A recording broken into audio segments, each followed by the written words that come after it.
యువత ఉద్యోగాల నోటిఫికేషన్లు పరీక్షల నిర్వహణ పారదర్శకంగా నిర్వహించడానికి తెలంగాణ పబ్లిక్ సర్వీస్ కమిషన్ని ప్రక్షాళన చేశాము.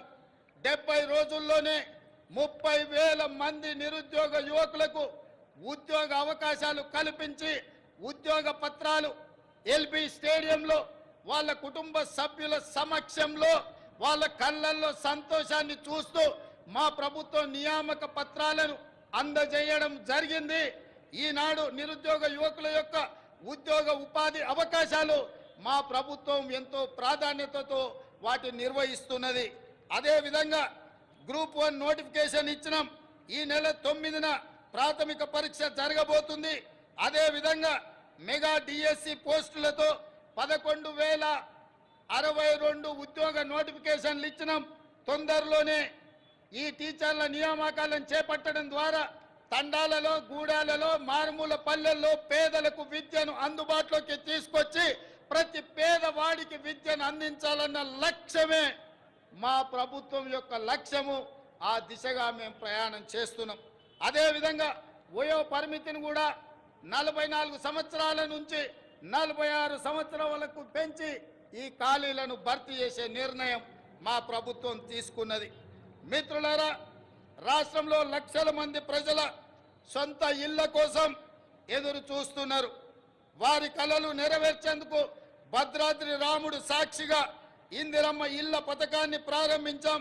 పేదల కోసం ఈ ఏడాది 4,50,000 ఇండ్లను మంజూరు చేయడమే కాదు, 22,500 కోట్ల రూపాయలు నిధులు కేటాయించడం ద్వారా ప్రతి శాసనసభ నియోజకవర్గంలో 3,500 ఇళ్లు పేదవాళ్లకు నిర్మించి పేదవాడి సొంత ఇంటి కలను, చిరకాల స్వప్నాన్ని మా ప్రభుత్వం పూర్తి చేయాలని దృఢ సంకల్పంతో ముందుకు వెళ్ళడం జరుగుతుంది.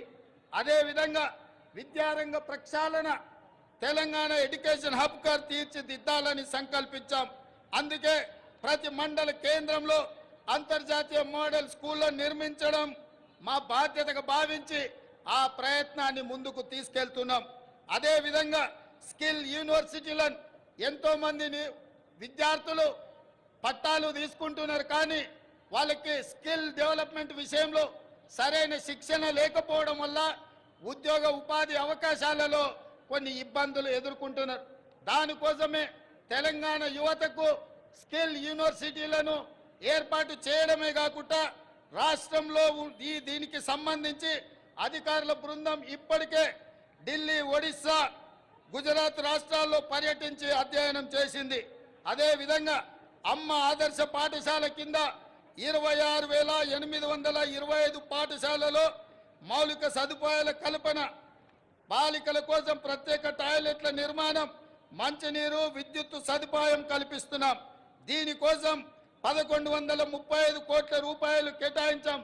ఇదే కాకుండా స్కిల్ డెవలప్మెంట్ విషయంలో రాష్ట్రంలో 65 ఐటీఐలు ఉంటే ఈ 65 ఐటీఐలను టాటా సంస్థతో ఒప్పందం చేసుకొని వాటిని అభివృద్ధి చేసి వాళ్లకు శిక్షణ ఇచ్చి ఉద్యోగ ఉపాధి అవకాశాలు కల్పించే విధంగా టాటా సంస్థతో మా ప్రభుత్వం ఒప్పందం చేసుకొని నిరుద్యోగ యువకులకు ఉద్యోగ ఉపాధి అవకాశాలు కల్పించాలని ఈనాడు మా ప్రభుత్వము కృత నిశ్చయంతో ఉన్నది. అదేవిధంగా మిత్రులారా, తెలంగాణ సమాజం అంటేనే వ్యవసాయం. మన సంస్కృతి, మన సాంప్రదాయం అంటే వ్యవసాయం. ఈ వ్యవసాయానికి రైతును రాజును చేయడమే మా సంకల్పం. అందుకోసమే మా ప్రభుత్వం రైతు బాగుంటే రాష్ట్రం పచ్చగా ఉంటుందని విశ్వసించే ప్రభుత్వం. గతంలో రైతుకు ఉచిత విద్యుత్ రుణమాఫీ